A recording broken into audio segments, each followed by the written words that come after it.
drivers, start your engine! Entering its 7th season, the Lapped Traffic Podcast has brought you over 300 shows, driver and media interviews, awesome stories and entertainment, and one of the coolest fantasy leagues around. Get ready for another exciting season. Sit back, relax, and try not to get lapped. Now, here's your host, the Professor,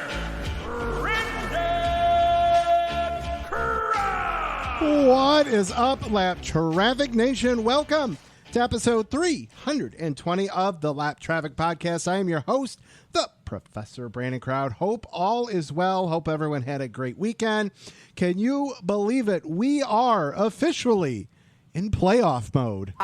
Playoffs? Don't talk about playoffs. Jim, we have to talk about playoffs, and we will talk about playoffs in just a little bit. It was a crazy week. Had a fun week off. We took the little guy up to Mackinac Island for our annual trip. We were supposed to go last Sunday to Wednesday. Ended up going Saturday to Tuesday. Literally woke up Saturday afternoon, kept checking the weather and seeing that Sunday was going to be the nicest day up at the tip of the mitten and over on the island. And we decided, well, it's going to be, you know, if you drive straight through, it's about a 4.5 hour drive. And obviously with an 18-month-old, you're not driving straight through. So we decided to leave Saturday afternoon. We finished packing in a hurry, and it worked out because my in-laws were staying in a cottage they were renting up in Indian River, which is about a half an hour south of Mackinac, if you will. So we drove up Saturday night, stayed with them, and then got up Sunday morning for the quick 30-minute drive to Mackinac City and took the ferry over and all that good stuff. The room was actually ready, which never happens, which was awesome. So we were able to have pretty much a full day on the island Sunday versus wasting that driving in the car. If you've listened to the show, you've heard me talk about our annual trip up there, and it's just so out of the ordinary in such a busy world of clicks and goes and phones and looking at screens and cars and the hustle. You go up there and it forces you to slow down, and that's pretty cool. No cars on the island. It's all bikes. It's all horses and taxis pulled by horses. It's awesome. It's your typical tourist town, fudge shops, hoodies, different kinds of restaurants, which is awesome, and had a great time. The incredible part was, we took Alden last year, but at 6 months old, he was just kind of along for the ride. Where this year, we were along for his ride, which was cool. And every time he saw a horse, you would have thought it was his first time seeing it. He was just so excited every time to see one. He got to pet a couple of them, which was awesome. And the same with dogs, because he's grown up, he knows no life without a dog. So the fact that a lot of people bring their dogs over there, it was just very cool to see. Had a lot of fun. And then because of the weather, you can only visit the fudge shops and all of that so often, and it was not pool weather. So we ended up coming home a day early just to have an extra day off at home, which was pretty cool. And the drive home was a little crazy. Alden decided to, projectile on the way home. So that was fun, pulling off on the side of the road on I-75 and doing diaper changes and cleaning out the car seat. But always an adventure. And, hey, it's all right. Made it home safe and sound. Did 53 loads of laundry, all that good stuff. And now here we are, football playoffs. And according to Lindsay, a leaf has fallen somewhere in Maine or Vermont. So it's officially pumpkin spice season. So, yeah, all good things. Cannot believe basically fall is right here. What more do you need other than football and fall? I'll take it. And playoffs. And speaking of playoffs, your truck winner in the Craftsman Truck Series playoffs, who has advanced to the next round after winning this past weekend at Milwaukee. Grant Enfinger is going to be on the show here in just a minute, which is very exciting. Great to have him back on here. Can't wait to talk to him in just a couple minutes, as well as local Michigan driver Gage Rodgers is going to make his debut. He goes to Central Michigan, which I've got some ties to, which is pretty cool. And hey, anytime I can talk to a local Michigan driver, I am all about that. So he'll be on here a little bit later, as well as Aaron Studwell.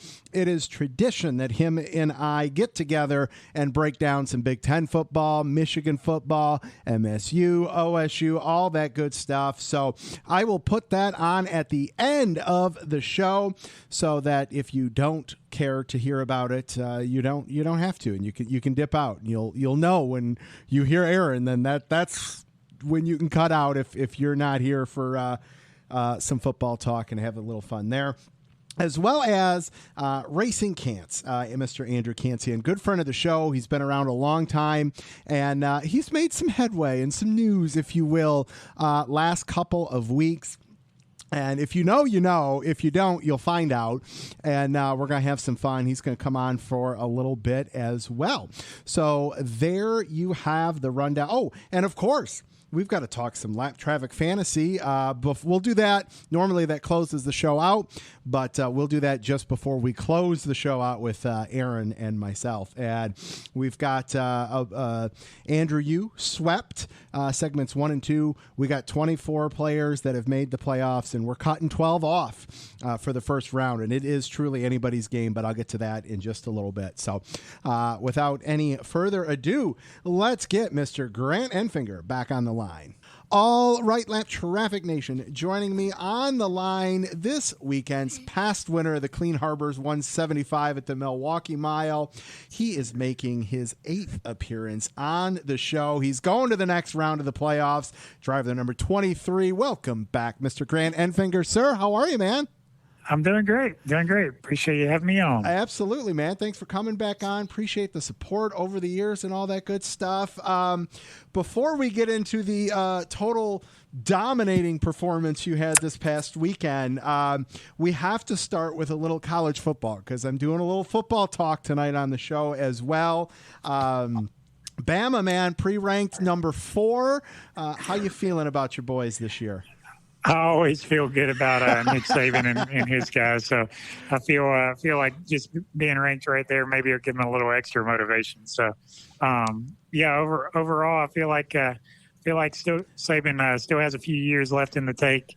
So maybe he'll be able to squeak out another national championship or two before he steps away. Well, I totally hear that. What a legacy. I mean, to be revered like he is, I mean, that's just something special that, what he's done with that program is something that, we may not see. I'll go homer here with my boys in Michigan, and we got Jim Harbaugh that, every other year he's looking to go and tease his interviews with the NFL and stuff like that. So you just don't see that longevity with the program. So that he very well could be one of the last few good ones to go and do that. You know what I mean?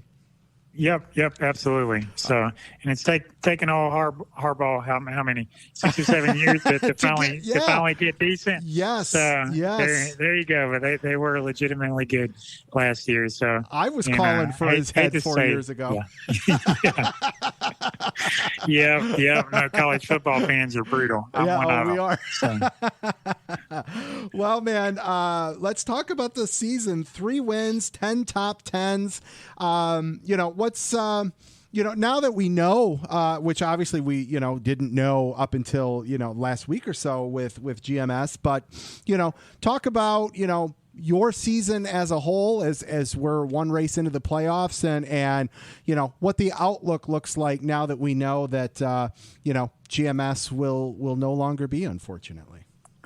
Yeah, just overall, we've got speed in our Champion Power Equipment Chevys all year. I feel like there's still some little slips here and there, some just kind of execution errors every once in a while. But man, when myself and Jeff are able to hit the setup, I feel like we could truly win it anywhere we go.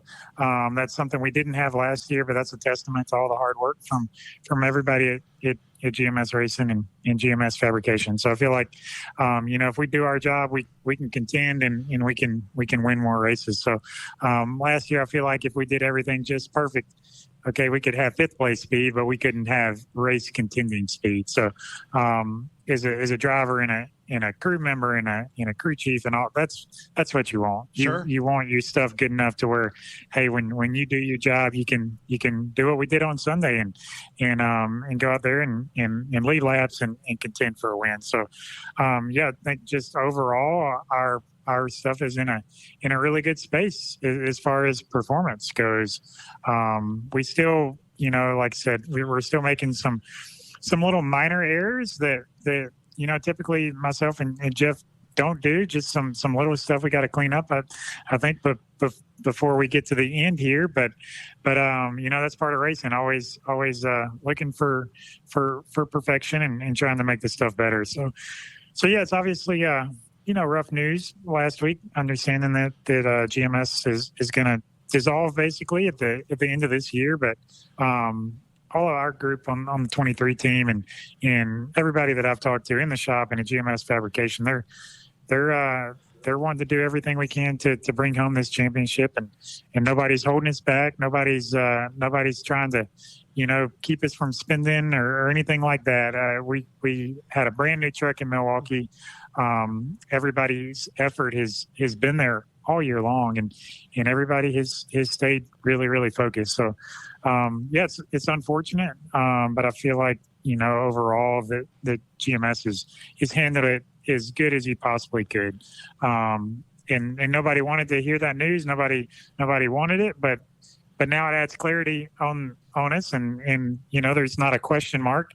Hey, this is what's happening next year. We all know we have to find jobs, but this is what's important is winning this championship this year. So I feel like everybody's mindset is really good, and I feel like this weekend was a testament to that. Absolutely. There's no doubt about it. I mean, to go out there, sweep them both and bring home the checkered, that definitely is a testament to the commitment and the heads down work nature, if you will, with getting news like that. Because I can only imagine it can be challenging,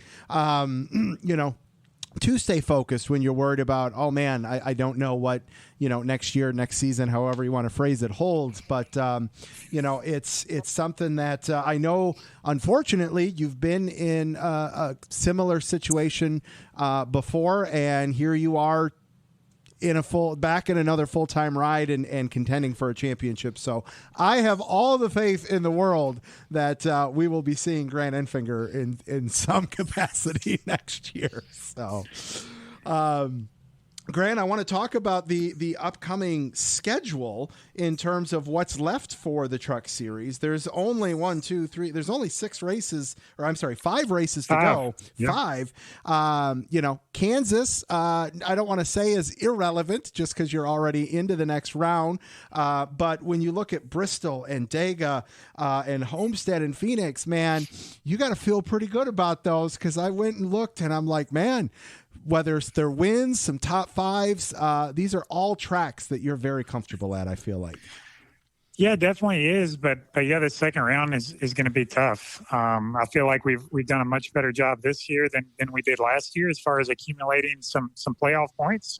So I feel pretty good about that. But I still look at this next round as kind of a must-win situation. I feel like the only way you guarantee yourself to race for a championship at Phoenix is to win one of those 3 races. The year that we made it to the championship for myself and Jeff Hensley in 2020, there was winners in each of those 3 races in the second round. So only one got in on points, and I don't want to be in that situation at Homestead where we're, counting the points in the second stage and, on pins and needle. I'd like to go ahead and get it done at Bristol. Hell yeah. That's what we're working on right now. And yeah, we still got business at Kansas, but but outside of playoff points, there's not a lot for us to gain in Kansas. We will accumulate more playoff points if we can win a stage or win the race. But outside of that, whether we run second or 36th, we're kind of, it all pays the same. We're playing on house money at Kansas. Absolutely. But at Bristol, it gets real again, and we've like I said, we've still got some things to clean up on our end, and we're going to continue to do that till they throw the checkered flag at Phoenix. I love it. Grant, talk about some of the sponsors that you've had along the way with you, because I know you've had a lot of dedicated sponsors that have worked with you over the years. Yeah, I mean, the one that has meant the most to my career the last 9 years is Champion Power Equipment. They have just been so instrumental in allowing me these opportunities, and it's one of those true relationships that, you know, we're business partners, you know, on the racetrack, but we're friends, you know, off the racetrack as well, and I feel like Champion has grown their market share. They've grown their presence at about the same rate that we've grown on the racetrack. So it's been a great relationship for both of us, and we see a lot more Champion generators when we're at the track and in the campgrounds and stuff than we did when we started this deal. So that's something that's really cool to me, and you know, we drive around the campgrounds. We see a lot of fans a lot of times, and there's guys we've seen 4 or 5 times over the years, and then there's guys that we've seen, hey, for the second time, but the first time we saw them was in 2015 or 2016 or something like that, and you hear those stories on how that kind of touched them, and hey, their neighbor bought a Champion generator because of us, and they started following us, and anyway, just a lot of cool stories like that, and Champion has just been so instrumental in that. So huge thank you to those guys, and also for the last 2 years, Team Chevy has put so much behind not just me and my career, but GMS Racing and the entire organization put so much energy and effort into it. It's awesome to see, and the resources that they've had have obviously gone to help us, and we're instrumental, and just like this weekend in Milwaukee. So huge thank you to those guys, and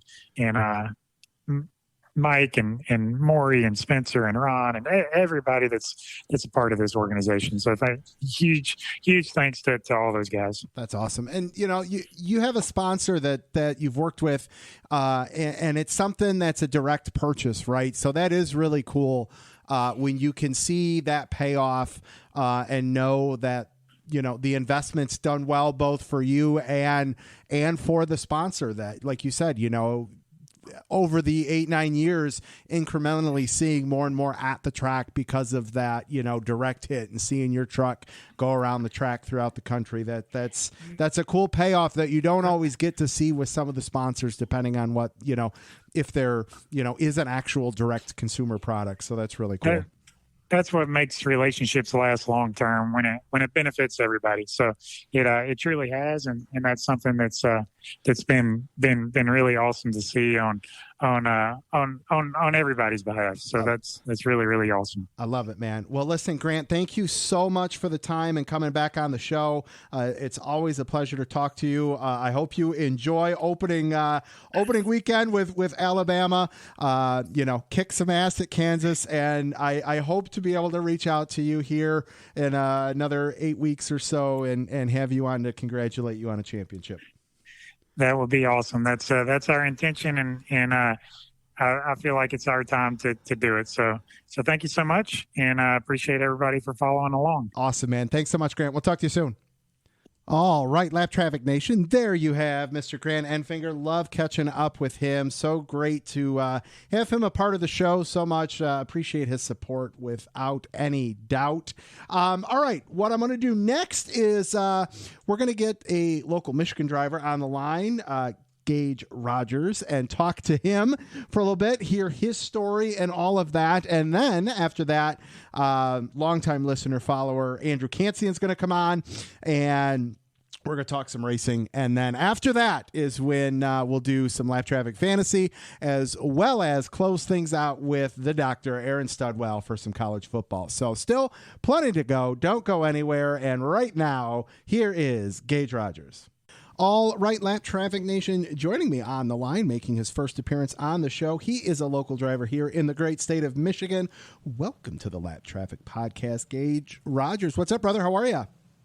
I'm doing good. Yourself? Awesome, man. Thanks for coming on the show. Love talking to fellow Michiganders and you know, anyone that's got that racing background, which is awesome. Let's start this way here. I'd be remiss because my wife would kill me if I didn't do this. Fire up chips, man. Oh, fire up. Yeah, actually, today is the first day of classes, so I've been getting to those classes today. Awesome. Very good. What are we taking this semester?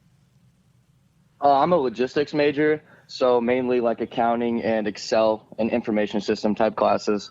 Okay, cool. And your sophomore year, right? Yes, sir. Okay, cool. Good deal. All right. Now, the other question that I got to ask, is it maize and blue or I'm sorry. Yeah, maize and blue or green and white? Oh, it's green and white for sure. Die-hard state fan, gotta say. That's okay. That's all right. We'll be doing one of the weather guys on Twitter is going to be on the show a little later. And we're going to break down some college football there. So looking forward to that. There but you no, go. it's all right. It's okay. I get it. I mean, Michigan State, you know, they went on a tear, you know, and I am excited for them to get back to, you know, making it a competition, you know, like let's not know the outcome going into it and let's play some good hard football. So yeah, they've definitely been sagging in the last couple of years, but I'm just waiting for them to come back. Absolutely. All right, man. So let's talk about the racing background a little bit. You know, I saw you've been racing since, 4 or 5. You know, how'd you get into it? What's the family background and all that good stuff? Yeah, so my dad growing up was really just diehard race fan. And when he was graduated high school, he started racing about dirt late models and stuff like that and short tracks around his hometown in Pittsburgh. And then as he got older, he had some kids, and racing wasn't for him anymore, and that was for me. And so thankfully, he gave me the opportunity to get a go-kart, and I loved it, and it just started from there. It was just something me and him loved to do all the way growing up. Won a couple WK national championships together. And then when I was 14, I got into a full-size modified at Angola Motor Speedway and won Rookie of the Year there. And then our whole family moved to Tennessee because of my dad's job. And so that meant we got a pro late model and started racing Montgomery Motor Speedway there. And did that for a couple years when I was 15 and 16. And then once I was 17, we started dabbling a little bit in the Arca stuff. Ran the Arca test, I think it was 2022 of January, yeah. And we just wanted to see, get my license, see how it went. And the test went awesome. Really loved it. We were the Kimmels, loved those guys. Gave me a great opportunity just to get on the track and really get a feel for it. And didn't run any ARC races that season. And then in 2023, got the first Arca start at Daytona, which was awesome. Thankful for Second Zooey Voltec for giving me the opportunity to run that, and ran that with the Kimmels. And we had some problems in qualifying, blew the transmission, so I had to start from the back, but grinding my way all the way to 5th, and then lost a hub bearing, which made me lose my brakes. So about the last 20 laps, I was just kind of trying to keep it alive and finish the race. I ended up finishing 23rd or 24th. And that was the first Arca start. And then had my second at a start and park at Kansas to get my intermediate license, got that. And then just recently had the Arca race at Michigan International Speedway, which was an awesome weekend. I was racing with Fast Track Racing, qualified, I think was 11th, but ended up starting 7th because a couple people got penalized. And race ran well. Had a couple problems with communication. My radio cut out on one of the pit stops, made me, so I actually came in a lap later, which meant that I was chasing. They were coming over the start finish line, and I was entering 3 at full speed trying to catch up, which kind of set me back a little bit. But I just put my head down and just kept grinding because I knew eventually, because I could get the lucky dog or anything could happen in a race. And luckily, got the lucky dog, grinding my way back up there, and then finished with a 9th. That's awesome, man. I mean, you start in Park, Daytona, which is its own beast. So, I mean, your first real race, walk away with a top 10. That's incredible. I want to go back a little bit.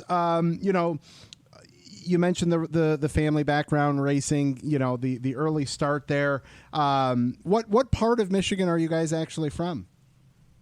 We're originally from Coldwater, Michigan. It's all the way down at the south of the state.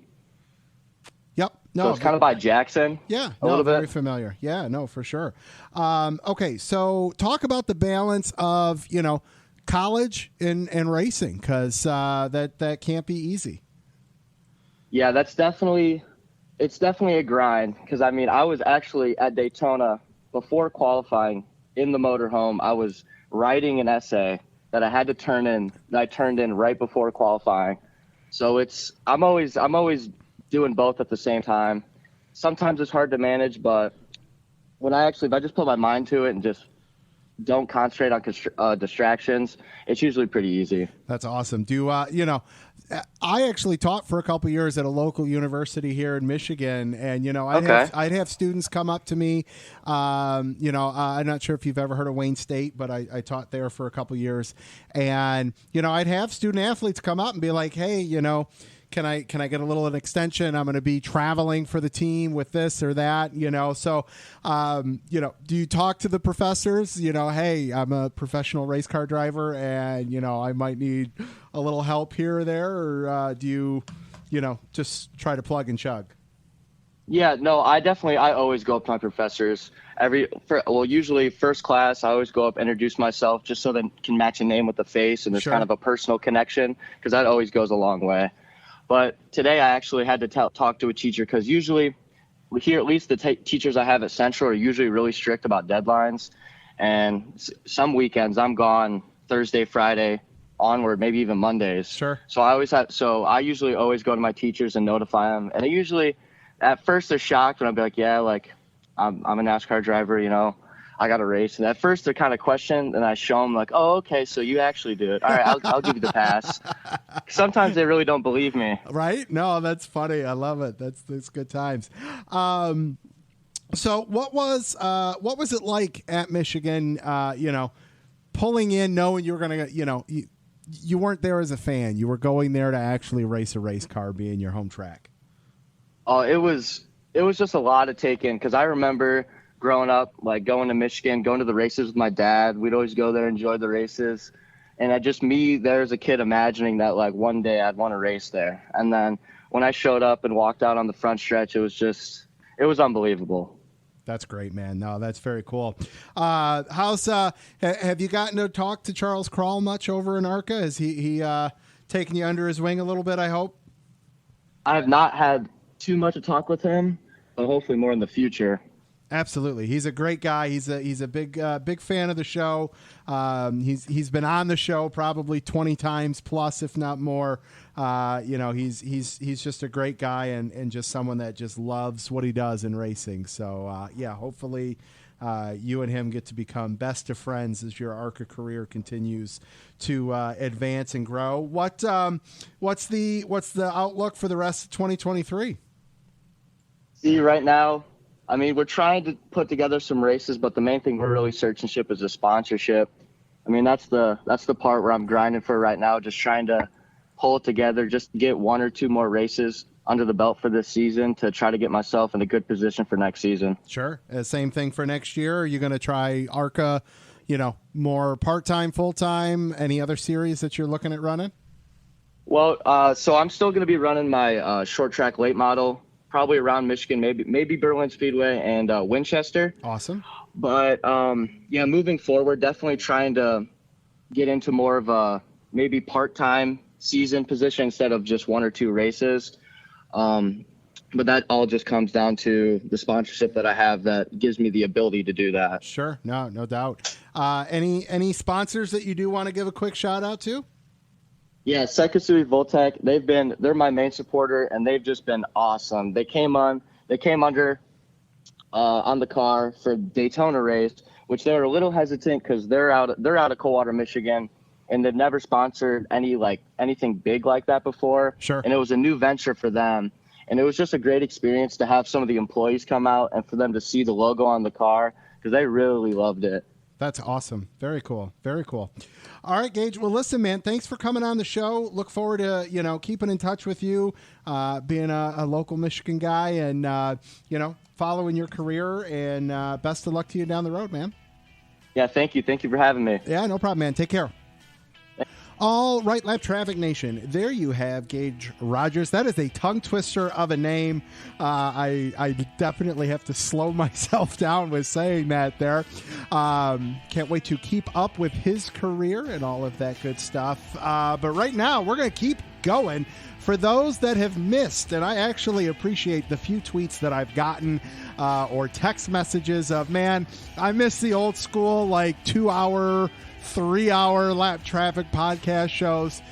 Tonight, you may get very well close to the 2-hour mark. I will tell you that, between the football talk Aaron Studwell and I are going to do a little later on, and with the talk we're about to have right now with longtime listener, friend of the show.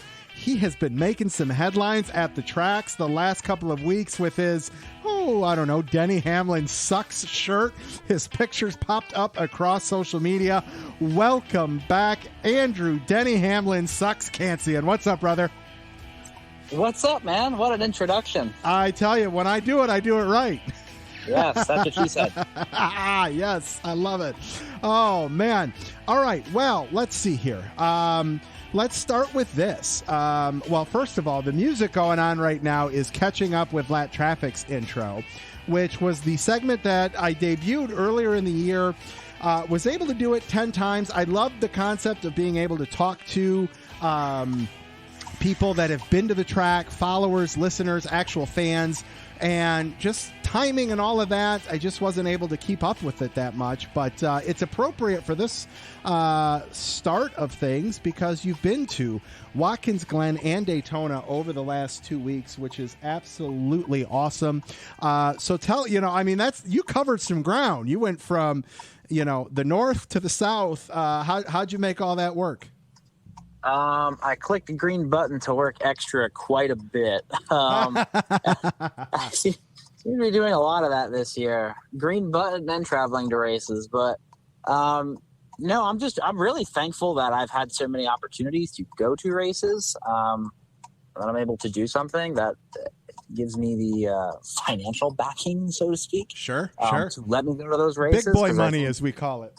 Yes, big boy money. Yeah, no longer working at ShopRite for minimum wage in college. Daytona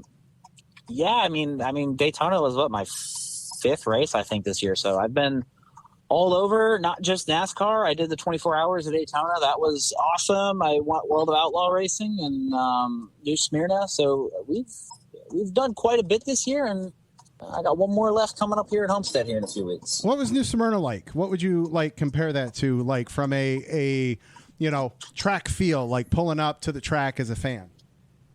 It's right off of a main road. All of a sudden you're just driving along and bam, racetrack right there.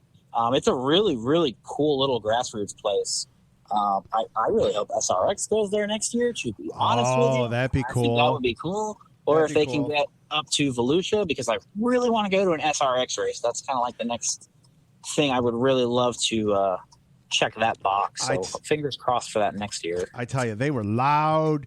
They were fat. I mean, they were all, and I tell you, the thing I love is that it's, it's a short race, right? And I don't say that because I love short races, but I say that in terms of, as long as you can drive to the track, you can do it in a day. It doesn't need to be the full, weekend commitment kind of thing unless you want it to be. Right. But as long as you're within access to the track, you can do the day trip, so to speak. So that's cool. Yeah. I love it. Fingers crossed on that next year. We'll see how their schedule kind of shakes out here. And was that your first time to Watkins Glen or no?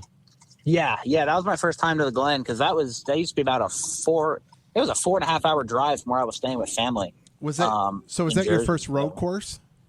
No, because I was at COTA this year as well. Okay, all right. So that was my second road course, I think. I'm losing track, which I think is a good That's thing. awesome. Dude, you need to get the thing that I've got next to me. I'm going to text you a picture of it. Lindsay got it for me, I think like off Etsy or something like that. And it's a map of the U.S. with black and white logos of all the tracks. And then it comes with a sticker sheet that you fill in the colored sticker when you've been to the track. I think that's something, I think you need that. I do. But I do. So from the road course side of things, did you enjoy that as a fan? Only seeing, a few seconds of racing, so to speak, every so many minutes? Yeah, I mean, it's kind of frustrating, right? Because I'm that guy that likes to sit all the way at the top so I can see the whole track. Sure. So to only see, certain corners, in this case, it just happened to be turn one for both Coda and the Glen is kind of like, because you do watch quite a bit of the race from from the big screens that they have around the track. But sure, again, turn one at Coda and turn one at Watkins Glen are probably the best places to sit at those tracks anyway. Okay. So to me, it really wasn't that big of a deal. Okay. No, that's fair. No, I can get behind that. Yeah. Out of all the tracks you've been to, you and I went, old school. We met up at Darlington a couple years ago with an incredible race weekend there. We saw each other at Homestead. You've been to Coda, so you've been to the old schools and you've been to the new and modern. Break down, features of each track of what they have that you like, that, whether it's Darlington's old school, like don't update anything, keep it that way, versus Coda. Man, I love the ease and the convenience of this. Run that down. My big thing is, right, like we as a sport for most of our tracks still sit in metal seat backs. Some of them don't even have seat backs. And you're asking your fans to sit and bake in a metal grandstand for anywhere from, 2 hours only at Watkins Glen, which was a record, up to, Coda was pretty long.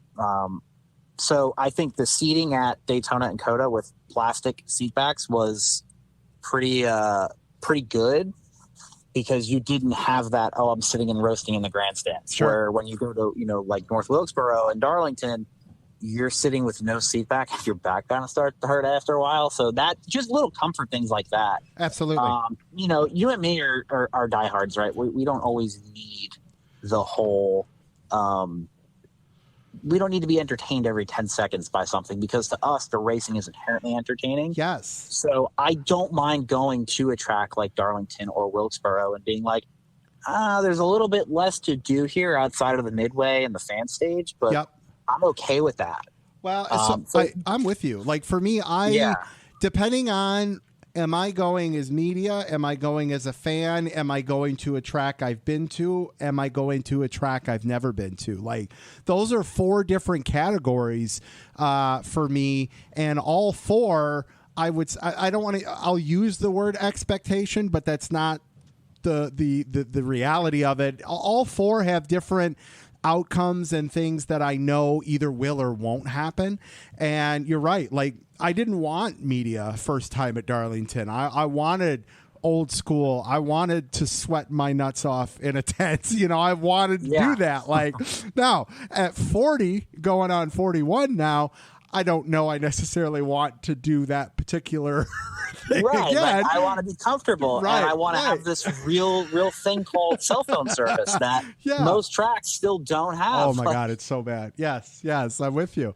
But oh man, that's I get that, and even seeing it like Michigan still. I think Michigan's got some modern features and some outdated features, and that's okay. It works. It works for me, and I love that part of it.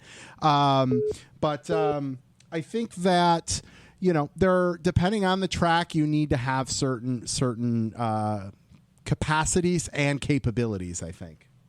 Yeah, I think infrastructure goes a long way. Like I said, the 2 things that I really want, I want to be seated comfortably, because most tracks don't allow you to bring in, a stadium seat back. Sure. Yep. And I want, to be able to actually make a phone call, send a tweet, or whatever we call them now. Yeah. Take a picture, send it to people, where it's, not lagging. Like Yes. if you want to see cars go at Daytona, I can send you a video and it'll go through pretty well because there's good service there. Right. You know, if I do that at, if I try that at Watkins Glen, you wouldn't have gotten it until the race was not mine until the race was over until I was near civilization. Right. Yeah. No, that's so. I've had that issue at Michigan where if I'm in the media center, I can tweet all day long. But if I walk out of the media center and I want to go take a video of cars, in the stalls, or I want to capture, fan experiences or things of that nature, I can't tweet it until I'm either back in the media center, or like you said, you're reaching some form of civilization. All right, man. Well, let's talk about the racing this past weekend, implications, all of that good stuff. Grant Enfinger picked up the truck win, who you guys just heard from a little bit ago. So I think we've covered the truck series fairly well. The Xfinity series, we still have 2 more races to go before the playoffs start there. Allgaier picking up the win in pretty strong fashion, and I think the Xfinity series speaks for itself in terms of, the grid's pretty much set. I don't expect to see any movement, really. We got a 36-point swing between 12th and 13th, and I don't see any spoilers picking up a win at Darlington or Kansas. Would you agree with that, sir? Yeah, probably. I mean, the only guy I can maybe think of would probably be Brandon Jones. I think he's on the outside, right? He is on the outside. Yes, that's a good call. Yeah, that is. He's probably the only guy who I could actually see legitimately going up there and winning an Xfinity race. The rest of them they're just smaller teams. They had their chances. Yeah, the road courses or Daytona were where they were going to need to get it done, and they just they did not, and so it is what it is. Sometimes it works, sometimes it doesn't. So, all right, let's talk about the Cup race. First of all, I mean, we have to give shout out to Chris Buescher, do we not? Yeah, you definitely do. I mean, the 3 wins are impressive for sure. I'm gonna counter with just one thing with Chris Buescher. Yes, is that we said the very similar things about Harvick last year when he won the same 2 races at Richmond and Michigan, and then we all know how good the Fords are at Daytona. So I'm impressed. I'm definitely impressed with how far that organization's come in such a short period of time, but I don't think I'm ready to call them championship contenders. I would agree. I think that, I'm just impressed that here we are talking about 3 Chris Buescher wins in a matter of 4 to 5 weeks. Absolutely. Coming off of 5 years since his first win at a range-shortened Pocono race, or however long it's been. I mean, a win is a win, and I've always said that, and that's awesome. But now that he has gotten big boy wins, you can, I don't want to say you don't want to discredit or disregard that, but what he's done this season, short period of time, in the stretch to where we're used to talking about other big name drivers, and we're talking about Chris Buescher. That is, I think it adds even more to the impressiveness, if you will. Yeah. The turnaround's been there for sure. Because even if you just look at their average finish, I mean, I think they've got one of the top 5 top 5 lowest average finishes in the field this year. Yeah. So the speed has been there all year. They've probably been the best Ford team from start to finish, I would say, all year. If you would have, we all know I like to do some betting from time to time. If you would have come to me in February, Daytona 500 season, and said, Brandon, pick somebody that you would never have expected to have 3 wins and win the first, or 3 wins going into the playoffs, that hasn't had a win in 3 years. I don't know process of elimination would help because, all right, well, Stenhouse Jr.'s had a win over that time period. Bubba Wallace has had a win. Looking at it from a process of elimination standpoint, I could have maybe backed my way into it. But, right out of the gate, I wouldn't have said Chris Buescher. But I think it's awesome, and I love it for the sport and his fan base, and I'm sure his fan base is growing, which is awesome. And do I think he's going to win? No. Do I think he definitely gets to the round of 8? Yes. Could I see him in the round of 4? Just based on past performance in such a short period of time? Absolutely.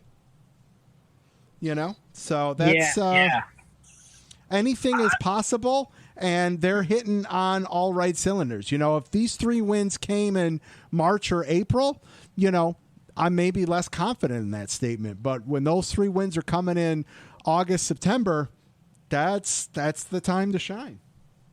Yeah, I mean, just like all professional sports, it's definitely a what have you done for me lately? Absolutely. Yep. And lately he has won 3 of the last 5 races.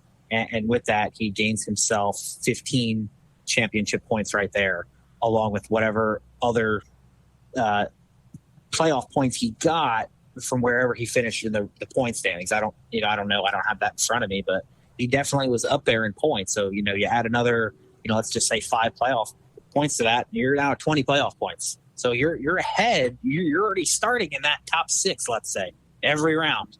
And guess what? Every year there's always somebody that gets eliminated who you don't expect to get eliminated. So sometimes it's just keep it off the wall. And if you do hit it, don't hit it that hard.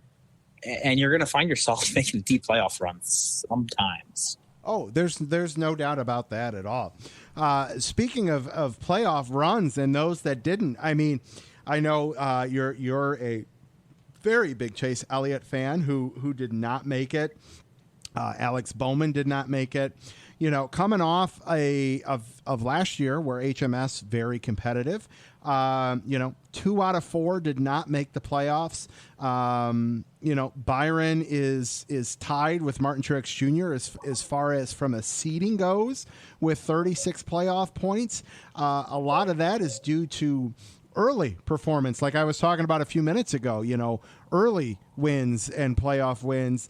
HMS struggling. What do you make of Bowman, Chase not missing it? Obviously, if they had raced full races, I think we're potentially talking a different story. Bowman only missed 3 races and was pretty far down. I don't know. What do you think of those? Would they have made the playoffs if they had raced a full season? I think Chase undoubtedly would have. I mean, to come back from an injury like that, it takes some time to kind of get caught up to speed. And I think when Chase came back, that was kind of when you started to see the Hendrick cars start to taper off a little bit because they started off so strong. Mm-hmm. So, yeah, I think he would have won at some point. And even for Bowman, I still think Bowman would have made the playoffs too. You look at his injury and, you're talking about a back injury. Yep. So you're losing out on quite a bit of feel for the race car itself. And don't forget, Alex Bowman was the points leader for quite a while. Yeah. I think people forget that. Like right when he got hurt, then they had their 60-point penalty. I think Alex, I think Alex definitely would have made it too. So, you add Alex and you add Chase in, well, now who's out? Bubba Wallace is out. But as for the guys that didn't win, who else could be out? Harvick, Keselowski. Harvick very well could have been out. When you're talking about Bowman and Chase Elliott, if they had raced full, Chase Elliott missing 7 races. If you just take his average points, and we're not even talking playoff stage wins, you just throw an average of 25 to 30 points for those 7 races. He's in easily. On top of the 1 race suspension, and then the race where he did the crime, he got 1 point for that. Yep. And that's the race that pays the most points. There's an extra stage in that race. Yes. So it all adds up, and from a fan perspective, it's going to be a little bit less interesting for me to watch. Since I guess, like you said, I'm down to my third string guy at this point. Which is Denny Hamlin, and we're going to get to him in just a minute. Yeah. I guess from a big picture perspective is it's going to hurt the sport at the end of the day, whether you're a Chase fan or not. You know, not having him in the playoffs is going to hurt. There's going to be Chase fans that just completely tune out, and that's when I start asking myself, I'm like, are these people really fans of the sport just because your guy's not in it? Yeah. Well, I tell you, I'm watching no matter what. Yes, and I'm with you. You know, like you said earlier, you know, we're diehards. We're going to watch. You know, am I more likely to change the channel if I'm a Chase Elliott fan to my local football team's game on a Sunday, knowing he's not contending? I think that's where you'll probably will lose a lot of people. And I don't necessarily blame them. I mean, you know, if Harvick is wrecked out, you know, I'll stay a little longer on the Lions and then flip back at commercials versus the other way around. You know what I mean? So it's part of being a fan at the end of the day. Absolutely. Yes, no doubt about that. All right, one last thing, and then we can move on to the next topic. I do just want to highlight the number of previous playoff drivers or previous race winners that did not make the playoffs. You've got Daniel Suarez that's missed and has been in the past. Obviously, Alex Bowman, Chase Elliott, Austin Cindric in the past. While AJ Allmendinger did not make the playoffs, he's made it in the Xfinity Series. He is a Cup-winning driver and out. I mean, there's a very deep field of Cup drivers now, and I love everything about that, and it just continues to tease the fact that at some point we will have 17 winners in one season.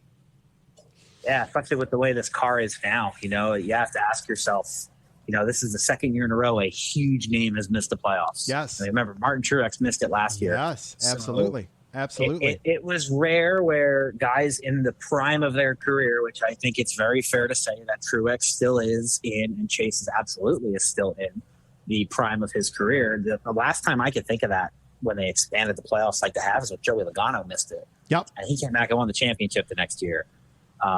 So absolutely. Yeah, it's definitely interesting. Yep. It'll be interesting to see how everything kind of shakes out, because guess what? Chase and Alex are still going to be up there competing for wins, just like Truex was last year in the playoffs. Yep. So. I am with you.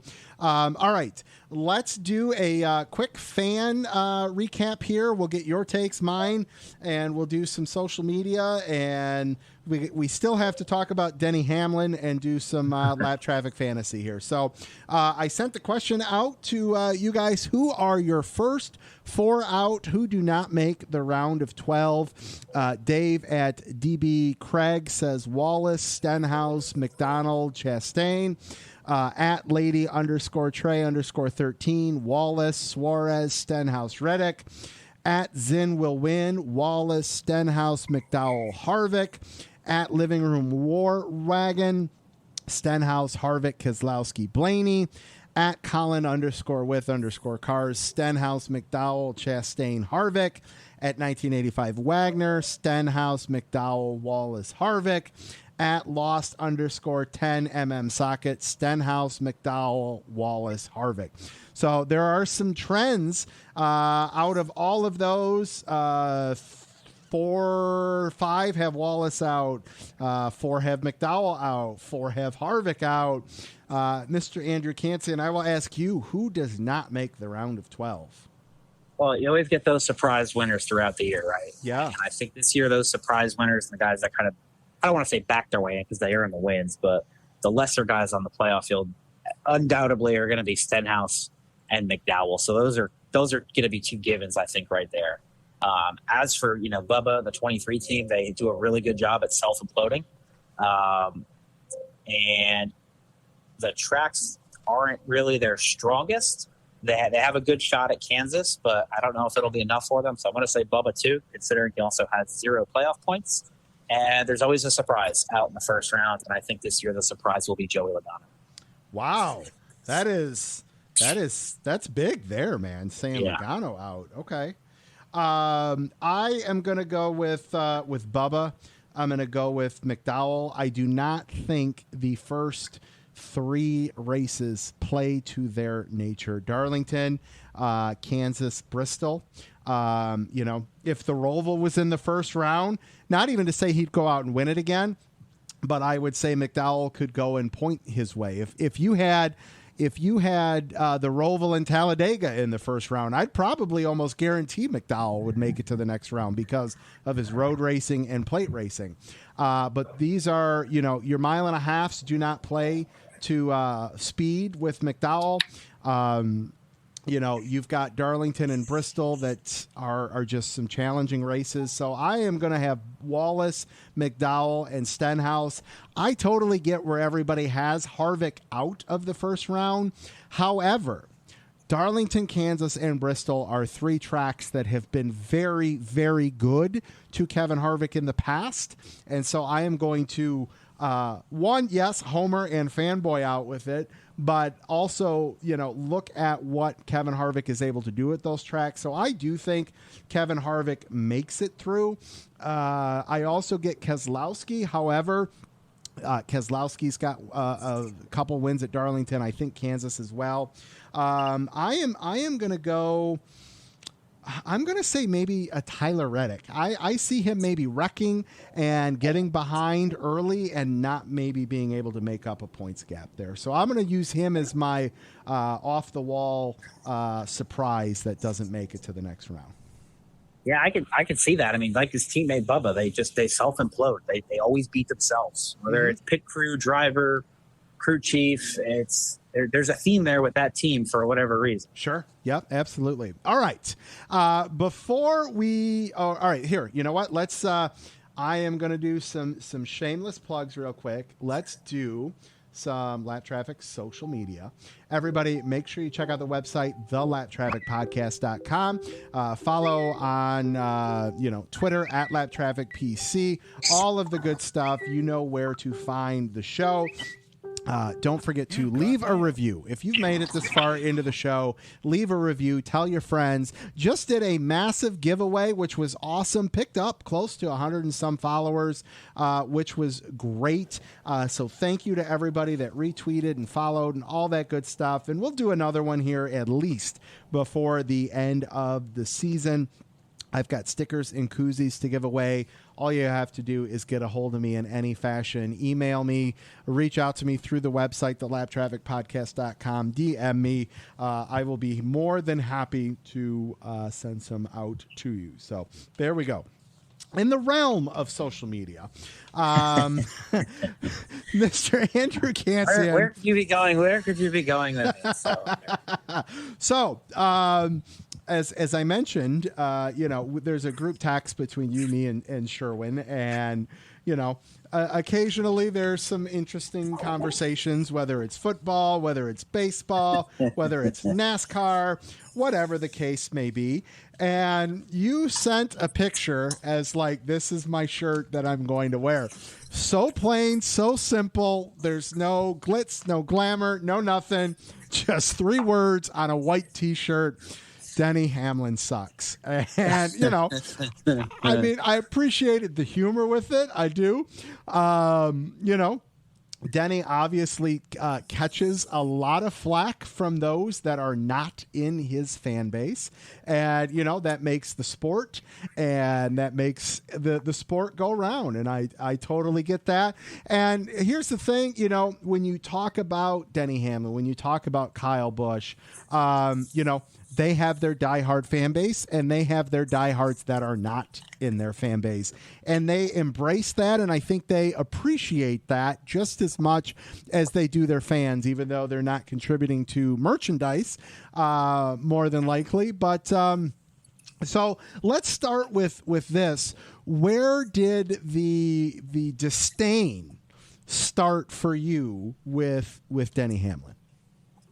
So let's jump in our DeLorean. Let's hop on 95, hopefully where there's no traffic, and we'll hit 88 miles an hour, and we're We're going to go back to this very infamous night at Martinsville in 2017. I would say that's where my dislike started for Danny. And then I think as things kind of progressed, right, he seems to get into it with drivers that I root for quite often for whatever reason. Sure. And I think just kind of the lack of sometimes owning mistakes or sometimes the excuses he makes, like, well, I hit Chase in the bumper on corner entry at Martinsville because there was a car behind me.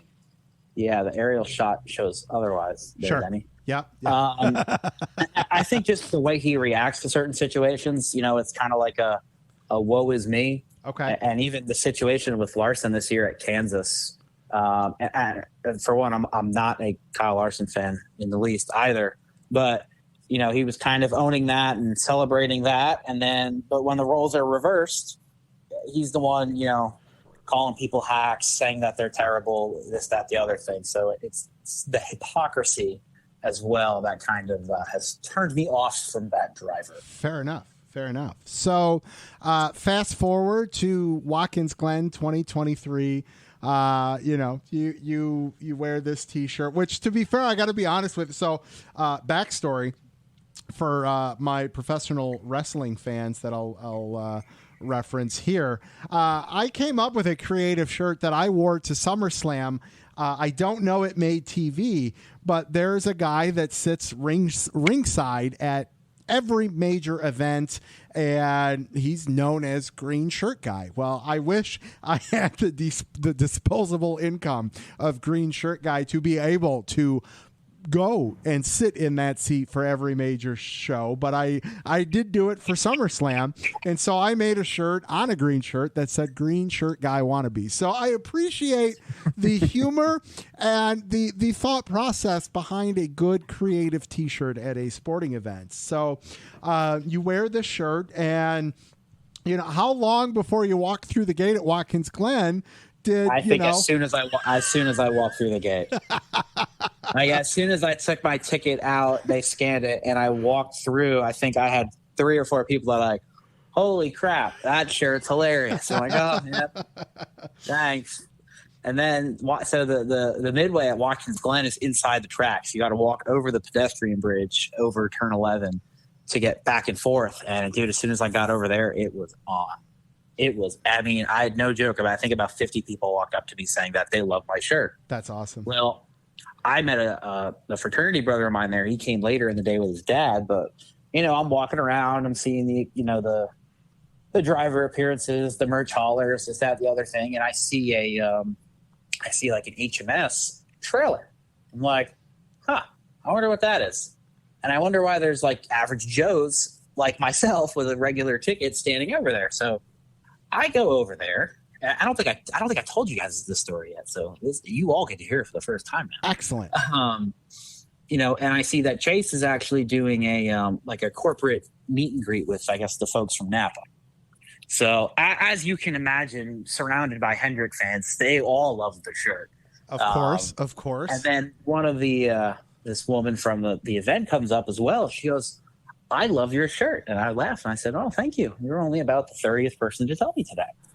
Well, she goes, well, would you like me to get Chase to sign your hat? And my jaw was like on the floor. I'm like, yes, please. That's awesome. So I give her the hat. Chase walks away. He gets on his golf cart to do whatever the hell they do after their corporate events. And she hands me the hat. And I'm like, oh, my God, you just made my day. That's so cool. So I even got a signature out of it. So I think the hat has the shirt has definitely been successful. Nothing a $12 Goodfellas shirt at Target and a cricket machine can't get you. There you go. So then Daytona comes and you go to the driver Q&A in the Fan Plaza, correct? Yes. Well, we skipped the part actually. Okay. While I was at the HMS trailer, the NASCAR licensed photographer takes a picture of me. Yes. Okay. Yes. So yeah. So, and then all of a sudden, I look at my phone and I think it was you were the first one to tweet it at me. You're like, I see you, and I'm like, that guy probably sent that to Dennis. So I see that and the tweet from Denny's Twitter, and I thought it was the funniest thing ever. I'm like, that is awesome. And I also now appreciate Denny's sense of humor quite a bit. Yes. So yeah, we enjoyed the shirt there. And then we go to Daytona, and I'm like, oh, I wonder what's going on there, before the race. So I see he's doing a Q&A over at the Toyota stage. I'm like, son of a bitch, I got to go to this. You have to. I mean, you can't not at this point. I cannot miss this. So I walk over there, and I'm standing in the back so he could read the shirt. I don't want to be up close to people because I don't like standing close to people to begin with. Right. But I need to be far enough away where he could read the shirt, but close enough where he can see me. Yep. So the guy on the mic goes, Denny, we got a question here from your biggest fan. It sounded like a little kid. He goes, no, hold on a second. He goes, I think my biggest fan is the guy standing right there with the Denny Hamlin suck shirt. He goes, why don't we all flip the script and start booing him? That's awesome. I yelled, you know what, Denny, I'm going to take a drink to that. So I took a nice drink of Busch Light to that. That's awesome. And I was mentioned both weeks on his podcast at the very end. So if you were wondering who the Denny Hamlin sucks shirt guy is, that would be me. I love. So here's the thing. Like, I love the story. I love, the embracing that the fans gave you, both positive, negative. I love that he embraced it and the humor. And hey, I think, like you said, Denny's got a good enough sense of humor to where, hey, it's the guy, he paid his ticket, he's got the right, and he's a fan of the sport, and all is good. So that's, and I think that's where Denny comes from for the most part too, where I've heard him say it on his show. I do listen to his show a whole lot. He appreciates the people that are going to come. He doesn't want to be the guy that you hear the name at driver intros and, you get like a little clap. He wants to be the guy that you're booing the shit out of or you're cheering for the shit out of. Yeah. Like, they're making noise, yes. right? And that's how he is with it. So, I can appreciate that as well. But he's been a good sport about it. There's other people I know that take it a little bit too far. Like, he's a human too. I'm not going to walk up to him and tell him to go F off or something like that. Right. Yeah. Yes. I think Denny Hamlin sucks is quite harmless. Yes. So we'll keep it at that, and it will make its return at Homestead here in a few weeks. Excellent. I love it. That's great. That is awesome. Well, thank you for sharing that story. And as far as this is a lap traffic exclusive as far as I'm concerned, the Denny Hamlin sucks guy on the Lap Traffic podcast. I think you should start selling this somehow. I don't know. You need to find a way to monetize it. Listen, anything is possible in today's day and age of social media. There is no doubt about that. But listen, don't be surprised if you start getting more podcast requests after this. That's all, how could you not, I don't know. I think I'm good, Brandon. I'll stick to your show. And if Brett and Sherwin ever figure out what the hell they're doing, I will gladly jump on their show. But from there, I think I'm good. I love it. Perfect. Exclusivity. I think that's great. All right, man. Well, listen, let's do some lap traffic fantasy. Not your best year in lap traffic fantasy is a fair statement to make. I think that's putting it nicely at this point. I think we're ready to hang up the helmet in fantasy. Fair enough. Well, listen, here's the thing. I hope I can stick around for 3 more years, because the prize for the 10th anniversary would be epic, I have a feeling. But, we got some trophies that are going to get passed around. Andrew, you swept both segments. He's having... Kristen Hagelin a couple years ago dominated, and Andrew is having that type of year. Week high this past week was John Etwinsel, all the way in Australia. I love it that I've got someone in Australia that listens and plays Lap Traffic Fantasy. He had Keselowski, Cole Custer, and Corey Heim for 136 points. I had Kyle Busch, Austin Hill, Ty Majeski for 106 points. So here is how The top 10 of segment 2 shook out. Andrew, as I said, won with 1,332 points. Jonathan Lilly in second, 1,325. Mark Luddington in third, 1,306. Dan Sherwood fourth, 1,302. Yours truly in fifth with 1,295. David Mullins in sixth with 1,289. Eric Zalen and Steven, DFS NASCAR guy, in seventh, 1,287. Michael Vickers in eighth, 1,279. John Etwinsel in ninth, 1,270. Kristen Haglund, who I just mentioned, wraps out the top 10, segment 2, 1,265. Prizes will all get sent out at the end of the year, so stay tuned for some emails from there. So now, here you have our playoff grid reset. So here's how this works. You get your point standings just like you do in the Cup Series. So Andrew Yu, because he was the points leader, gets 15 points, but he also got 15 bonus points. He picked 15 winners throughout the year. So Andrew Yu is our reseeded first place participant with 30 points. Jonathan Lilly is starting off the playoffs in second with 21. Henry Fletcher in third with 17. John Etwinsel in fourth with 14. David Mullins in fifth with 13. Yours truly and Dan Sherwood in sixth and seventh with 12. Stephen and Kevin Hahn have 11. Jumpy Bob, Benton Wilson, Pete Curvin, Tony LeBay, Matt Dombrowski with 10th. Scott Boys with 9 points. Joe Hewson, Kristen Haglund, Mark Luddington, Michael Nebbia with 8. David James with 7th. Logan Cummings with 6. Jeremy Waterbury, Michael Vickers, Michael Mason with 5. So 24 players made the playoffs, and we are going to cut 12 in the first round. And here's the thing. 10th to 24th is only separated by 5 points. So it is going to be a battle to make it to the round of 12, which is going to be awesome. I love that aspect of it. I love the fact that the 17th place, 18th place, and 19th place all missed the cut by like 5 points or less, which is awesome there. So it got competitive, and I love that. So we'll keep it going. The rule changes next year are going to be very small, and I think it's really going to come down to, do we keep it at 24 for the playoffs, and instead of 2 picks in Xfinity and Truck, that's going to be dropped down to 1 as well. So but we'll get some surveys out and all that good stuff. Mr. Andrew Canton, even though you didn't make the playoffs, are you game to make some picks with me this weekend? Yes, and I have 2 things to say before I make a pick. Yes. Number one, these people that made the playoffs need to give me the winning lottery number so I can retire. And second off, you might need to make a Chase Elliott rule next year. Dude, well, so that's, it's funny. Mick Rose, who I know you know of, he DM'd me and he's like, dude, you can't catch a break, because we had the Martin Truex rule this year. There was the Kyle Larson rule. Like, I just want it 1 year to be normal.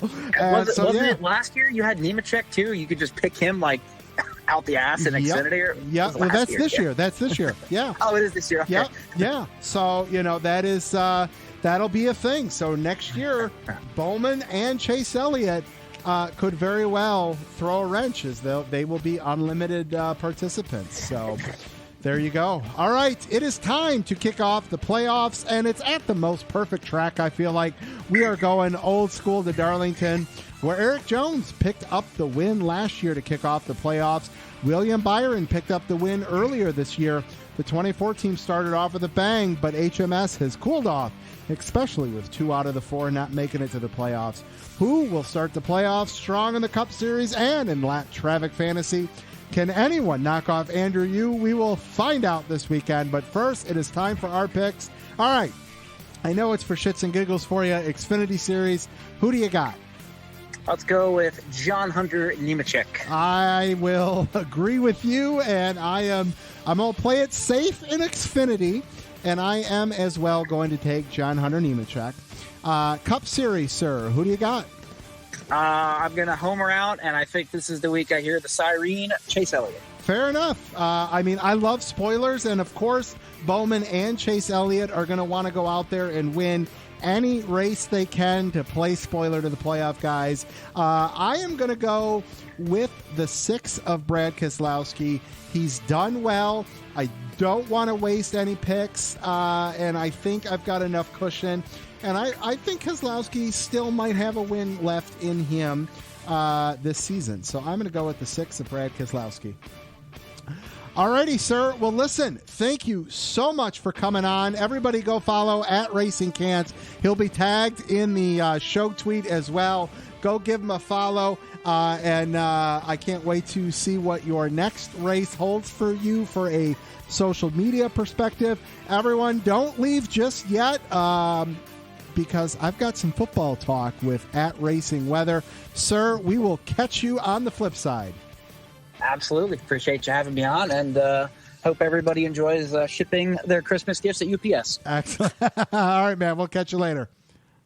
Oh, Lap Traffic Nation. Great talking to Andrew Kansian. Love catching up with him on the podcast. He could do his own, to be honest. He knows the sport. He's got good flow. Like, you know, he doesn't even need to know, like, hey, I'm going to drop it over to you. He knows when to pick it up. And I love everything about that. And all right, let's keep things going. Like I said, this is going to be one of the rare long shows of the season, which is awesome. Now is where you can turn it off if you are not a college football fan. All right, Lap Traffic Nation, it is time to close this thing out. I told you at the start of the show that this was going to close it out instead of Lap Traffic Fantasy, just in case people want to dip out. But I hope you stick around. I really do, because we're going to have some fun. It's not just going to be all Michigan, but it is going to be mostly Big Ten. And depending on time, you know, we may do a little Lions as well. But joining me on the line for, I believe, the 6th annual Big Ten Michigan preview, it is Dr. Aaron Studwell. Sir, good evening. Go Blue. Good evening, sir. Go Blue. How are you, sir? I am fantastic. We've got the victors playing in the background. Football, it's here. It is this week. We are kicking things off, and there's a lot to talk about outside of just wins and losses. You know, there's some player news. We've got, you know, we have to. I've got one word written down, and I've got all the schedules. Can you guess the word that I have written down, sir? Well, I want to go with one word since my first thought would be going two. So Harbaugh. Yes, it is Jim Harbaugh. Oh, so not Jack. No, no, not Jack. No, Jim Harbaugh.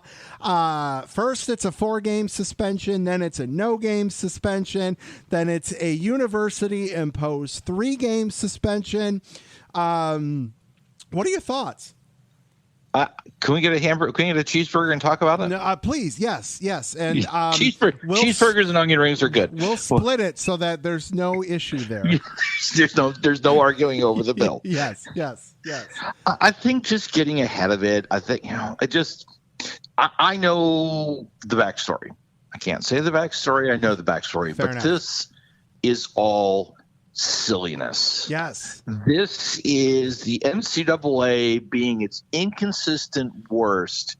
And I think it was smart of Michigan to get ahead of it, to say, okay, he's going to be suspended for 3 games, originally 4. Okay, I'm fine with if you miss the Rutgers game one way or the other. Right. It's going to miss the non-conference schedule. Yeah.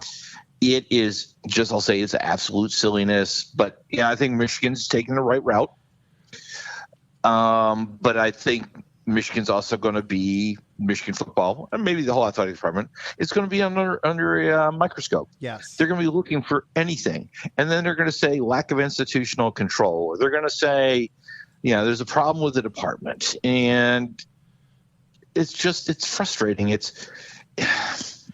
it's not like, what is public, and I will say is, it's not like these guys, they were like uncommitted recruits. Yes. These are guys who had already committed. Yeah. And said, we're going to come there, and happened to be, I want to talk a little out of turn, but in this probably public knowledge, but they were out visiting campus during a dead period. And they said, hey, coach, let's have lunch. Yeah. And, and Jim's first thought is, yeah, sure. Okay. And that's paraphrase. But he's not thinking, well, it's a dead period. I can't go to lunch with you. And it's like, oh, I'm sorry. The NCAA won't let me eat with you. Sure.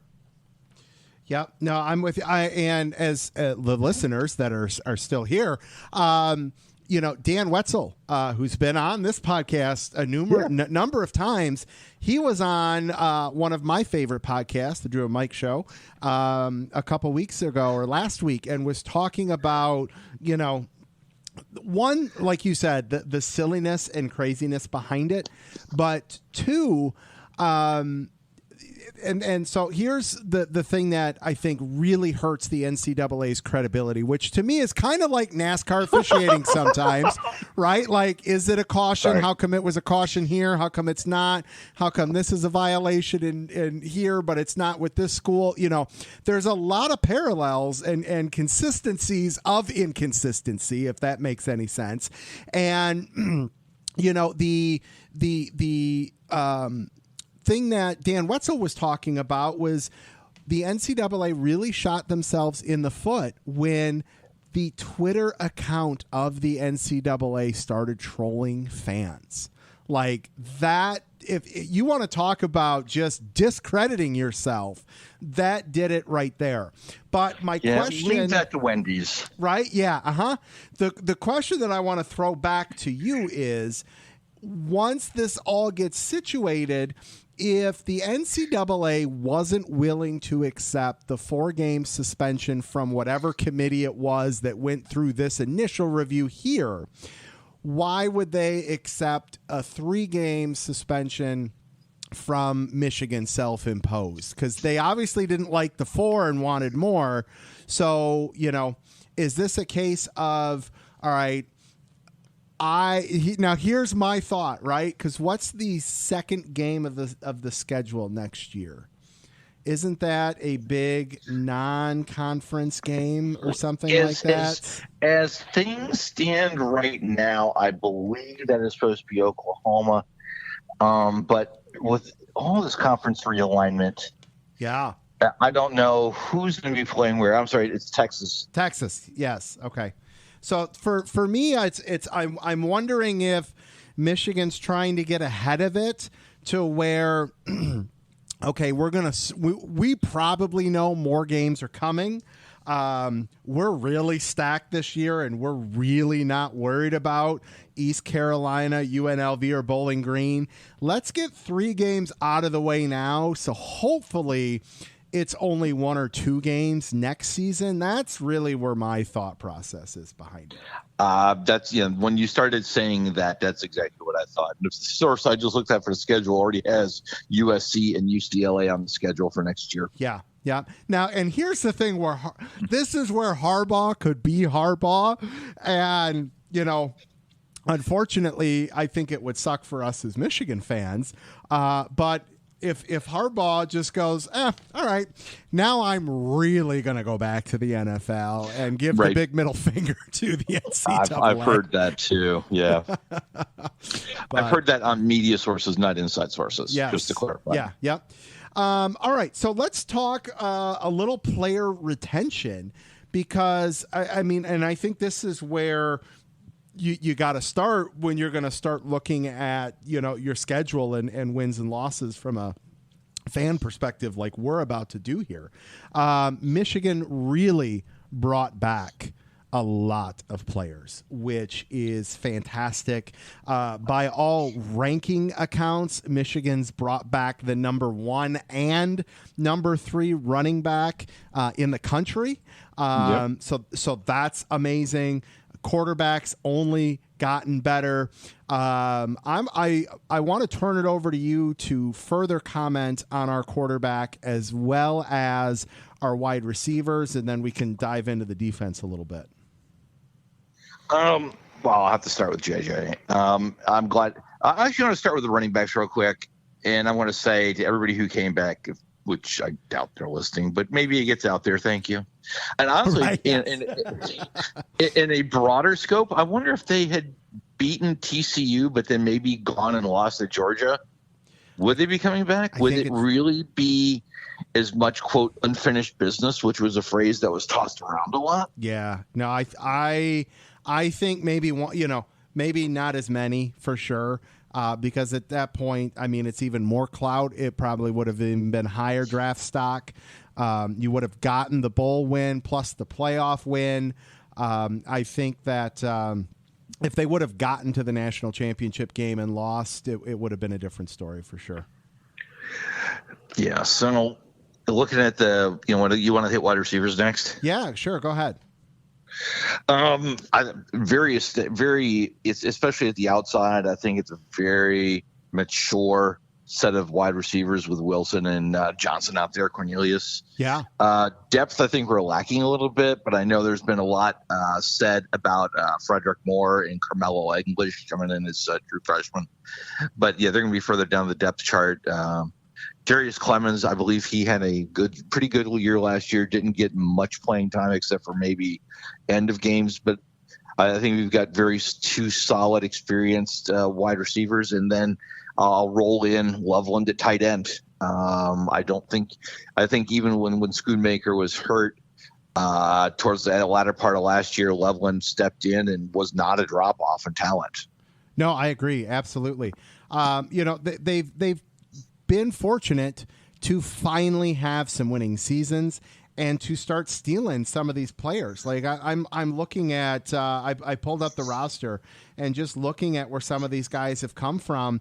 They're coming from the South.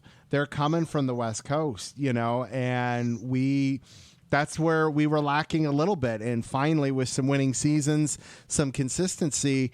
I mean, how many 5-star, 4-star recruits do we have coming in? It's up there.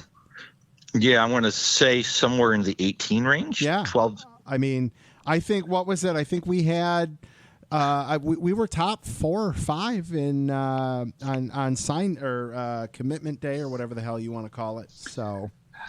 Yeah, and commitment day is actually taking a very funny turn because commitments aren't anything anymore, unfortunately. No. Yes. No. It's a NIL. It's a new NIL cash day, is what it is. Yeah, there you go. And they used to put on hats, then they put in front of them that the Dr. Pepper or Coke or Pepsi. Yep. Absolutely. Or you could be going to play Nebraska and you put out your big red. Yeah. No, and I'm actually glad, because now, like, all right, the guys going and signing autographs behind some closed door, like. Go get your money. You're playing, you're risking your life, let's ignore the fact, or not ignore the fact, but we no longer have to be blind to the fact that these are basically professional athletes that happen to be going to school. It's not the other way around. It's not I'm going to school and I happen to be playing football. I heard a good phrase for that. Is they're athletic students. Yes. Yeah. Yes. They're there to make the university money, so they might as well be able to get a fraction of that piece of the pie because they rake in so much money. So can I promote the business? Can I promote my business now or wait till the end? Yes. No, by all means. EC Sports Management we just signed our first NIL client. That's awesome, man. Congratulations. Last week. That's Thank you. Cool. Thank you. He is a right back soccer player for Chicago State University. We are really excited to have him on board, and we're going to be, we've got some growth things going here. We'll hit that at the end, but let's talk college football. That is kind of talking college football. We'll talk about it at the end. Yes. All right. Let's take a look at Michigan season here. Let's start. Hold on. Let me drop in the picks music because I think that's applicable since we're actually making picks. So we'll start with Michigan with a full breakdown, and if we want, we can look at MSU and OSU here from an overall perspective. But all right, this Saturday, September 2nd. Michigan's taking some flack, I think, on the media side of things in terms of the ease of their schedule. which, hey, I don't disagree, but this really is going to be the last year that we're talking about, the quote-unquote cupcake schedule for, your big power schools in the first couple of weeks. So, I'll take it with a grain of salt. Yeah, and when they scheduled East Carolina was better. They've had some good seasons in their past, and they probably scheduled this game 5 years ago when they were a 8-9 win team. Sure. Yep. And there's nothing. It's like Notre Dame playing Navy. Well, Notre Dame that's a traditional game anyway, but up until like 3 or 4 years ago, Navy was winning 8, 9, 10 games a season and going to bowl games. And last year they had one win. Yeah. And looked like it yes, on Saturday. But yeah, they're playing ECU at home. At noon start, I believe. Yes, sir. Noon start. Yeah. 36 from Michigan's 36-point favorites. Are they really? I haven't looked at the line. Okay, I'll take it. I don't care what it is. I'll take it. I think they're win but not covered. The over under is 51. I would definitely say the over on it. Ooh, I'll take the over for sure on that. All right, so that's a W. Next week, UNLV's coming to town. A 3:30 start already. Yeah, I know. You really need to put these games in your calendar because the start times are moving all over the place. Yes, there's not. I mean, the first 4 games are all different start times, so there's that for you. All right, UNLV. I mean, honestly, I think UNLV will give Michigan a little fit from the West Coast offense type of things that Michigan's not used to seeing. But I think Michigan gets it under control very quickly after a few UNLV possessions. You may have done more research on that one than I did because I just got a W next to it. The one thing I would counter your West Coast offense is the time zone difference. Yes. Oh yeah. No, they're going to be tired. They're going to be engulfed by a sea of maize and blue. Yes, they are. And that is intimidating. I can only imagine. So yeah, there's no doubt there. But I am another W. Then we have the Bowling Green. What's their? I don't even know what their mascot is. So, Falcons. Falcons coming to town September 16th for a night game on the Big Ten Network at 7:30. I was wondering what network because honestly, they're going to be hard to find this year too. They are. Yes. Between Peacock and NBC and Fox and ESPN. Yep. They're going to be all over the place. But Big Ten Network, Bowling Green. I would if East Carolina's a 36 point spread. I would have to think Bowling Green's probably going to be right around there, if not even worse. I would think that, yes, somewhere in the 30s. 40s is rare. Yes. This is we're doing our friends down in Ohio a favor, which is actually a statement that rolled off my tongue. Scott Leffler, former Michigan quarterback, Eric Campbell, former Michigan defensive back. He and I were freshmen together. So Leffler's the head coach at Bowling Green. Oh, cool. And Eric Campbell is now the defensive back coach. You had to schedule a MAC school, or we'll pass on the directional Michigans and schedule Bowling Green. Yep, I'll take that. So 3-0. And then we have our first conference game. Jim Harbaugh's first game back, September 23rd. Rutgers back to a noon start. And, I mean, it's Rutgers' first conference game, but I'm not concerned. I want to say that is, let me count. I think that's homecoming too. That would make sense. Yeah. Yep. Yeah. So that's a W. I didn't even do. I've got after that game. I have at least 5-6 lines of notes for each game. Okay. All right. Well, then So I have a win right next to Rutgers. All right. Nebraska, our first road game. We have back-to-back road games, so we'll which I don't like. Yeah, but Nebraska, Minnesota.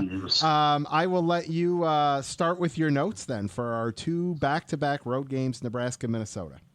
New head coach Matt Rule, boy, he did a wonderful job at Baylor in Carolina. Todd White, new defensive coordinator, new quarterback, Jeff Sims out of Georgia Tech. Not exactly a prolific offense he's coming from. New people, same Nebraska. I got it as a win. Of course. Then we had to Minnesota, October 7th. What do you got for that one? We're going to row the boat with PJ Fleck. 9-win season. Here you go. 9-win season last year. I don't think they're going to hit that total this year. So it's going to be a bit of an upstream rowing. I think it's a step backwards for them and a W for Michigan. Excellent. All right. Then we are back home against Indiana, to which, here's the thing with Indiana. Our record against Indiana scares me because at one point they're going to pull one off. Not this year. Not this year. No, I agree with you that. But at some point, I think it will be a game in Bloomington that Michigan's coming. Either he doesn't have their starting quarterback or has some kind of injuries pregame. IU's going to be up for it, and not this year. Yes. No, hold on. I'm trying to pull up. Go ahead and talk, because I'm trying to pull up the record because it's something crazy. I want to say 26 wins. I think it's been at least since I was there, so mid-'80s. And I don't really have a ton of notes. That's one of the game I don't have a ton of notes for. It's just, IU's IU. I mean, they do give Michigan fits through like the first three quarters. So the overall, there have been 71 meetings between the two. Michigan has won 61 of them. Wow. Yes. What was my okay? I knew it was something crazy. Yeah. No, I knew it was nuts. Oh. And the all-time streak is Michigan at 24 games. I was close. Yeah. Okay. Yes. Yep. So that's I knew it was some oddball, like, crazy thing. So it is a crazy number there. Yes. So that was 1998 then. Yeah. You think about it, I guess it was technically last century. Yeah. They haven't beat us. You have not beat us this century. Right. Period. All right. Then it is to East Lansing at Michigan State. It's saying TBD for the time, but I was pretty convinced. I correct me if I'm wrong, but I swore they said that was going to be a night game. I would have sworn that too. I think they want to. Before they make that decision, I think they want to see where Michigan State is, because it does play well as a noon game on Fox. What's that? The big game, whatever they call it. Their noon game. They have a special marketing thing for it, but that does play well as a noon game too. But I think they want to see everybody's records. Boy, I tell you what, I'm not sure if it's a culture thing. They had a ton of talent take the Amtrak south out of East Lansing. And I'm going to have somebody say, no, the Amtrak doesn't stop in East Lansing. Well, okay. Somebody's going to make that comment. So that's a W. It is. The defense, I mean, they lost their starting quarterback. They lost two wide receivers. Quarterback went to Auburn, wide receivers both went to Florida State. So that I found interesting as well. Be interesting to see their NIL deals. No, for sure. Defense looks good. Defense, the back, they got talent coming back in the linebacker and defensive backcourt, but I think Michigan's running game is just going to take it to the second level and just run through them. I don't disagree. The next game on the schedule, I am very. Can I give you this? Oh, yes. Can I give you the stat of the Michigan State stat of the year? 27 players were lost last season due to injuries or suspensions. Wow. I saw that one. I'm like, I'm writing that one down. That's half the. I mean, no, that's not. That's a third of the roster. It's a third of the roster. Yeah. That's crazy.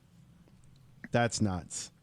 All right, next game, November 4th at home, and I am actually very thankful that this is a home game for Michigan.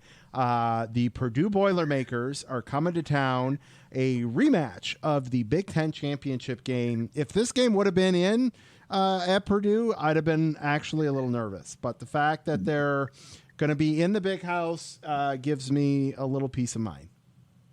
Yeah, this is a game I don't necessarily have circled, but it's one of the Easily one of the few. It's maybe to this point, it's one of the few teams that is significantly better than the team we played last year. Yes. New head coach, the old defensive coordinator at Illinois, very tough attitude, very tough defense. Illinois' defense, which I will honestly say surprised me, was top 5 last year. Okay. They do tend to play aggressive. They do get a lot of penalties, but very defensive focused. I think Michigan wins, but won't be a romp. It won't be like the Big Ten championship game. But Yes. And then so now that's game 9. We got 3 games left here. Potentially, now this game was on the schedule last year. It was a little earlier in the schedule, and to start, or I think when they played the game, Penn State came to the Big House ranked number 10, and we destroyed them basically. And it was 17-16 into third. And then we scored 20. Then Michigan scored 25 unanswered. Yes, fair enough. So we are destroyed at final look. Second look was like, fair enough. A couple things go our way. We are going to visit the Nittany Lions in what will they've already listed this as a 12 p.m. game, which is good. I'm glad it's not a night game, so it probably won't be a whiteout type thing, but. That's going to be an interesting game. There is no doubt about that. I think they come away with the W just because, I think everyone at this point knows where we're going with the schedule here. But that's going to be a challenge. I almost had it as an L. Really? Yeah. I think they're a little overrated. Penn State? I think they do. Penn State, yes. Yeah. They've got that Alden. I'm saying his name wrong, but at quarterback, I want to actually look it up first. Well, I think they have questions. They have questions at quarterback, and they think they have an answer. I'm not sure he's the answer. Well, what were you going to say? I'm sorry. I was just going to say, it's just one of those games you expect to be. To the grind. You expect a 27-24 game. You expect a 35-33, very rarely do you see that 25 unanswered points against either or with either of these two teams against each other. There have been a lot of close Penn State, Michigan games that have come down to, a one-score game. And, that very well could be what we see in mid-November here. Weather pending too. Yeah, right. Yeah. Their depth at quarterback, Drew Allard, who's a sophomore. Okay. And then they have a redshirt freshman, a freshman. Oh wow. Yep. Okay. So they may have, if Allard gets hurt, they could have problems. I'm not going to count on that at any point. Oh sure. I just think Michigan's defense can get to them. I think Michigan's going to have a better running attack, and I think it's going to be like last year where Michigan's going to tire out their front four and really get to the second level with some breaking for long runs. Fair enough. It's going to be Michigan's running game and Penn State's shit. That's it. Well, it's going to be this is what happened last year. Yep. You start breaking off 8-yard, 10-yard, 12-yard runs, they're going to start kind of going back and reflecting and saying, oh, shoot, this is what we watched happen last year. Mm-hmm. Mm-hmm. All right. Then it is on to Maryland, which I think the record against Maryland is very similar to the Indiana record. Yes.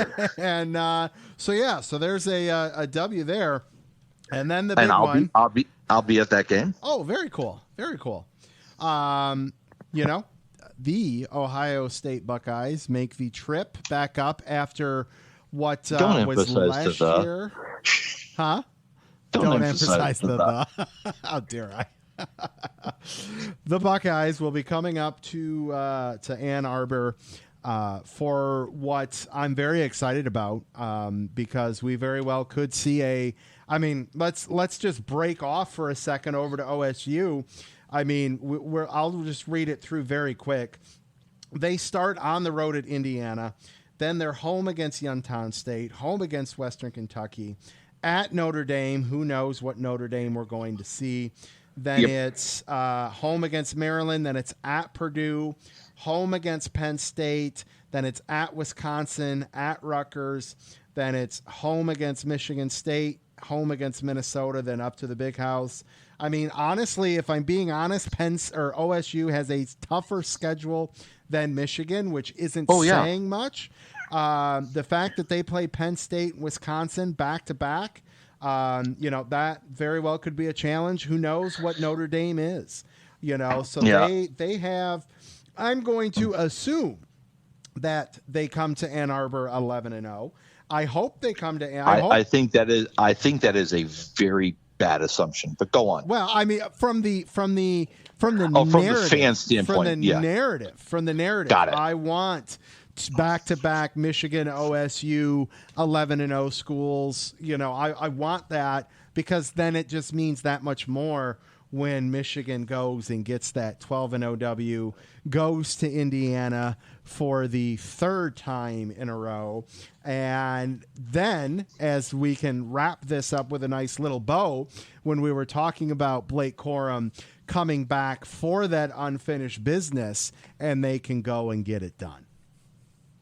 I agree. And I will ask this of you, is Ryan Day on the hot seat? I think that if it's finicky, because if they can manipulate it again or whatever to where they get a playoff berth, if you make it to the playoffs, how can you be on the hot seat? But just based on the amount of pressure that both schools put on this game, I mean, we were talking about this a couple years ago with Harbaugh potentially being on the hot seat, and then he just started lighting it on fire. I think if he loses it and doesn't make it to the playoffs, I think it will be a matter of what's out there versus is he on the hot seat, So what coach is out there, because he's done a good job.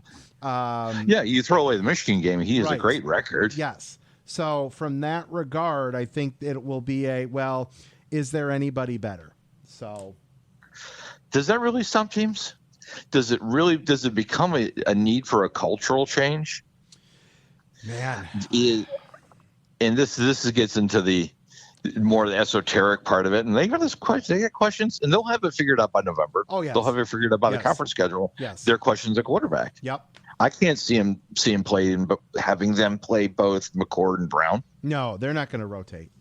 No, they may. OSU they may for a bit for this first couple games, but no, they've always been a dedicated type quarterback. They're very much Michigan-esque in that regards, in that that's traditional Big Ten football between how they play their game. It's run. It's so bizarre to see them having questions at quarterback after more than a quarterback they've had. No, I agree. That's and so that's a thing. Is that a lack of recruiting capability by him too? So that's interesting. That's a real interesting. So I hear the other day, technically Joe Burrow is the Ohio State quarterback. All right, real quick, let's just run down the Lions real quick. Vegas has them 10.5 plus or minus wins, and man, if they hit the over, 11 wins for the Lions is a very successful season. I have them right there. It could go one or two games either way. I think they make the playoffs, but if they could. Here's the thing: open on the road at Kansas City. I was talking with a couple buddies. Kansas City's going to be on a high. They're getting the rings, the banner. They very well may look past the Lions, and that's a very big statement game for the Lions to continue the momentum of just missing the playoffs, going 8-1 or 7-1, whatever it was, to close out the second half of the season last year. It could be a very interesting first game there. That much I'll say. Then it's at home, Seattle and Atlanta. W's there. Green Bay on the road for a Thursday night game. I mean, and that's where it could go either way. You know, they pick up the win there. They're looking pretty good. Then it's at Tampa Bay. I mean, Tampa Bay was a mess last year. That'll be an interesting one. At Baltimore. Then it's home Monday night against the Raiders. Bye week at Los Angeles. Then you got 2 home conference games with the Bears and Green Bay. 2 road games at New Orleans, at Chicago. Then it's home against Denver, and then closing it out, 2 road games at Minnesota, at Dallas. So okay, I'm mentally running through this. So 4-1, 5-1. I've got you losing to the Packers because it is Thursday night, because it's at Green Bay. I think Jordan Love had a better preseason. Sure. Than I think was expected. So lost to the Packers, lost to the Ravens only because it's at Baltimore. Yeah. Beat the Raiders. Ooh, at the Chargers. That's an interesting one. Mm-hmm. I'll give them the win. I think the bye week could very well play in their favor right there before that. Home against the Bears, win. Home against the Packers, win. So that's 2 losses so far. Yep. At the Saints, loss. At the Bears, win. So that's 3 losses. Yep. Home against the Broncos. At the Vikings, 2 more wins. At the Cowboys. Oh, man. Cowboys, I just don't even know what to make of. Right, that's the thing. It just depends on what Cowboys are we playing with. Is anything on the line for either 2 teams at that point? That'll be for Lions it would be. For the Cowboys, I think it would be too. Yeah. If it's a Saturday night game at Dallas, I'm going to say loss, but then home win against the Vikings. So what's that? 12-13 wins. 12-13 wins. That'll be enough for a playoff game. So I bet. I just talked myself into a bet on the Lions over. There you go. I love it. Good deal. Well, sir, I know you've got a hard out coming out here, and we've probably got 3 people listening, you, myself, and maybe one other Big Ten nut. And but this was fun. Buckeyes are nuts, so there you go.